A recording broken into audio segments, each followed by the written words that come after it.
Assalamu alaikum. How are you? Hope you're fine. And may Allah Almighty always keep you safe, happy and healthy. हम discuss कर रहे हैं articles का topic और आज हम बात करेंगे आर्टिकल्स में उस चीज़ के बारे में जिसको हमने कभी घास नहीं डाली है, यानी हमने हमेशा उसको बहुत ही आसान समझा है और इसीलिए सीखने की कभी ज़रूरत महसूस नहीं की है। और वो क्या है? वो है indefinite article.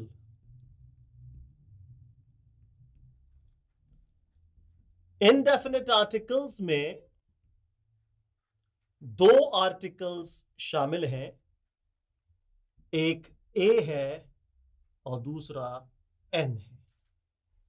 As I have told you earlier कि आर्टिकल्स को हम आसान समझते हैं लेकिन इसमें बड़ी बड़ी गलतियां हम कर जाते हैं और उन गलतियों के करने की वजह से सेंटेंस के मीनिंग के ऊपर बहुत ज्यादा फर्क पड़ता है, लेकिन क्योंकि हमें मालूम नहीं होता लिहाजा हमें कोई फर्क नहीं पड़ता है। अब मैं आपके सामने दो सेंटेंसेस लिखता हूं, आप देखिएगा and try to identify the difference between the meanings of those two sentences.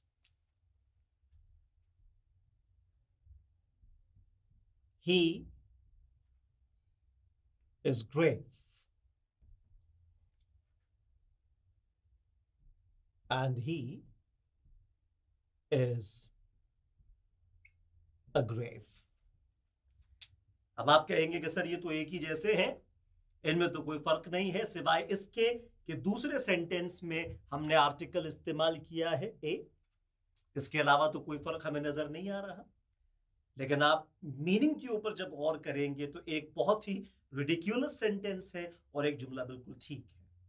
देखिए, ग्रेव का जो वर्ड है इसको हम दोनों तरह इस्तेमाल करते हैं। Grave can be a noun and can be an adjective. हम इसको नाउन के तौर पे भी इस्तेमाल कर सकते हैं, एडजेक्टिव के तौर पे भी इस्तेमाल कर सकते हैं। अगर आपने इसको एक नाउन के तौर पे इस्तेमाल किया तो फिर याद रखें कि इस ग्रेव का मतलब होगा कब्र, जैसे ग्रेव यार्ड आप सुनते हैं। और अगर आपने इसको एक एडजेक्टिव के तौर पे इस्तेमाल किया तो इसका मतलब होगा संजीदा, राइट? जैसे the economy of the country is in grave condition. संजीदा के सीरियस के मानों में भी हम ग्रेव को इस्तेमाल कर सकते हैं। जब मैंने आपसे कहा ग्रेव तो ये दोनों तरह इस्तेमाल हो सकता है, as noun and as an adjective. फर्क क्या है? जहां पर आपको ग्रेव से पहले आर्टिकल नजर नहीं आ रहा वहां पर ग्रेव एडजेक्टिव है, राइट? और जहां आपको ग्रेव से पहले आर्टिकल नजर आ रहा है वहां पर ग्रेव नाउन है। अब आपको जब ये पता चल गया तो अब इसको आप ट्रांसलेट करने की कोशिश कीजिए तो एक जुमला तो ठीक है जबकि दूसरा बहुत ही नॉनसेंस है। आप कहीं से आए और आपका दोस्त कोई वहां बैठा हुआ था, उसने आपको देखकर आपसे कुछ हंसी मजाक करने की कोशिश की। आपने उससे कहा कि डोंट जेस्ट विद मी, मेरे साथ मजाक ना करो। आई एम ग्रेव टुडे, आज मैं बहुत संजीदा हूं। आई एम ग्रेव या ही इज ग्रेव संजीदा के मानों में इस्तेमाल हो रहा है। लेकिन अगर आपने उसके साथ ए लगा दिया तो उसका मतलब बदल गया। आप बाहर से आए और दोस्त ने आपके साथ मजाक करने की कोशिश की और जल्दबाजी में आपके मुंह से निकल गया कि don't jest with me, I am a grave today, मेरे साथ मजाक ना करो, मैं आज एक कब्र हूं। तो जाहिर है कि इस ए के इस्तेमाल ने सेंटेंस के मीनिंग को बिल्कुल बदल कर रख दिया। तो ये है बेटा आर्टिकल्स और उनका इस्तेमाल। अगर गलत जगह पे आर्टिकल पुट हो जाए तो उससे सेंटेंस के मीनिंग के ऊपर बहुत ज्यादा फर्क पड़ता है। तो ए और एन है तो छोटे छोटे अल्फाज, लेकिन इन छोटे अल्फाज से सेंटेंस का मीनिंग किस हद तक बदल जाता है इसकी मिसाल मैंने आपके सामने दी है। अब हम बेसिकली इनको पढ़ेंगे कि इनडेफिनिट आर्टिकल्स को बेसिकली कहां पर इस्तेमाल किया जाता है। तो कंडीशन नंबर 1 देखिएगा, A, indefinite article A is used before countable, common, singular nouns beginning with a consonant.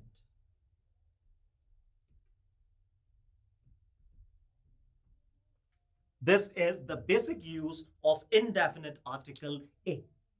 एक बात जो हम बचपन से सुनते चले आ रहे हैं, ए कॉन्सोनेंट के साथ आता है और एन वोवल के साथ आता है।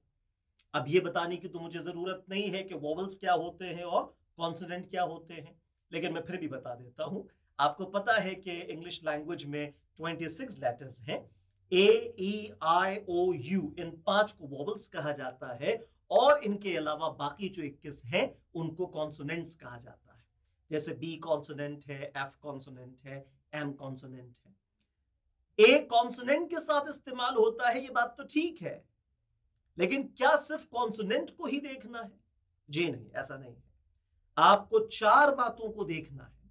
अगर 4 कंडीशंस उस नाउन के अंदर आपको नजर आती हैं तो ए आएगा, और अगर 4 में से कोई एक भी मिसिंग हो तो ए नहीं आएगा। नंबर 1, वो नाउन काउंटेबल होना चाहिए। वो नाउन काउंटेबल होना चाहिए। अनकाउंटेबल नाउन के साथ ए इस्तेमाल नहीं हो सकता। नंबर 2, वो नाउन कॉमन होना चाहिए। प्रॉपर नाउन के साथ ए इस्तेमाल नहीं हो सकता। नंबर 3, वो नाउन सिंगुलर होना चाहिए। प्लूरल नाउन के साथ ए इस्तेमाल नहीं हो सकता। एंड नंबर 4, कॉन्सोनेंट से शुरू होना चाहिए। 4 में से एक बात भी अगर ना हो तो ए का इस्तेमाल गलत हो जाएगा। मिसाल के तौर पे देखिएगा, मैंने लिखा we have purchased dash books from the shop.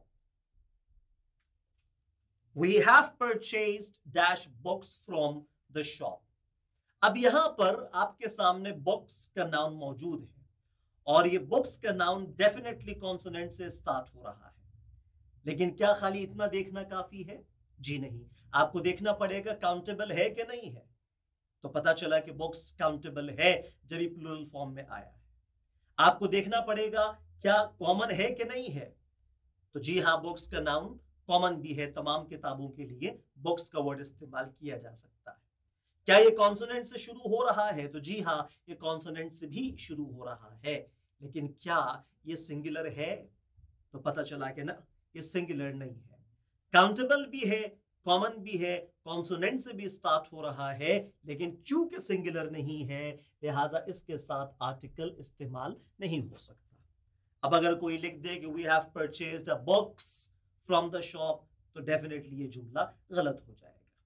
इसी तरीके से और बहुत सारे एग्जाम्पल्स आप दे सकते हैं। For instance sugar, sugar common भी है, शुगर सिंगुलर भी है, शुगर एस यानी कॉन्सोनेंट से भी स्टार्ट हो रहा है, लेकिन शुगर अनकाउंटेबल है और अनकाउंटेबल नाउन्स के साथ ए इस्तेमाल नहीं हो सकता है। तो just one example is enough if you really understand कि ए को इस्तेमाल करने के लिए 4 बातें आपको देखना पड़ेंगी। नाउन काउंटेबल हो, कॉमन हो, सिंगुलर हो और कॉन्सोनेंट से स्टार्ट हो रहा हो, तो वहां हम इस्तेमाल करते हैं ए। अब इसी के अंदर दूसरा भी आप ऐड कर लीजिए, यानी दूसरा इंडेफिनेट आर्टिकल, और वो कौन सा है? जी हां, एन। पूरी की पूरी डेफिनेशन वही है, सिर्फ एक लफ्ज का इसमें फर्क आ जाएगा। An is used before countable, common, singular nouns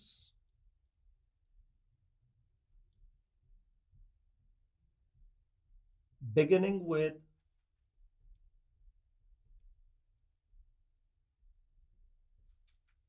a vowel।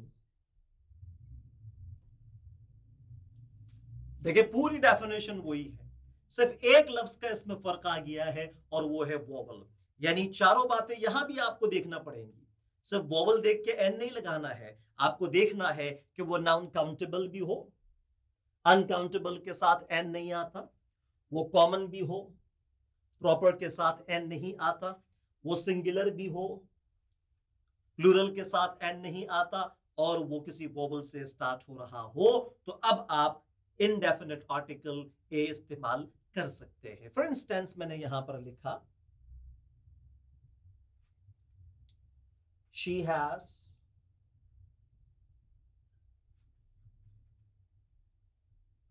Used ink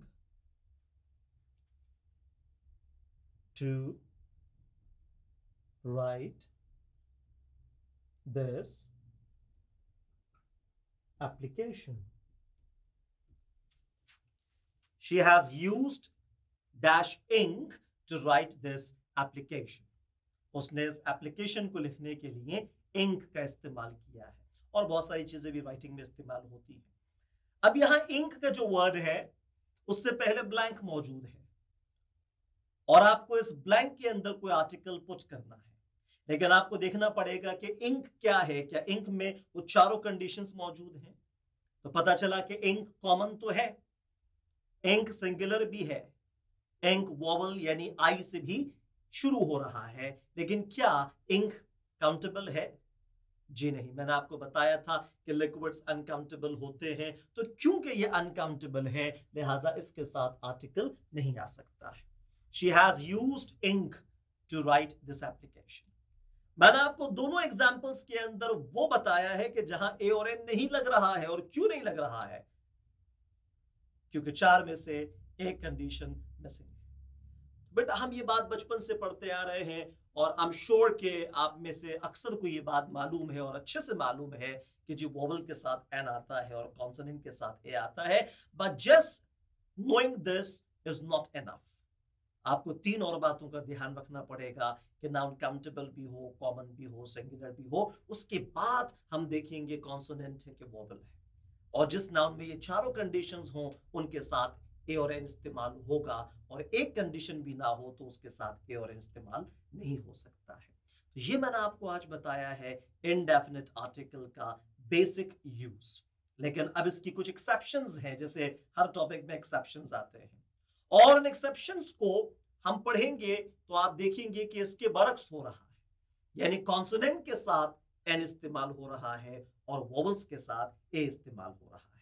लेकिन ऐसा कब होगा, इस पर हम बात करेंगे इंशाल्लाह अपने अगले वीडियो क्लिप के अंदर। So that's all for this explanation. Take care of yourselves. God bless you.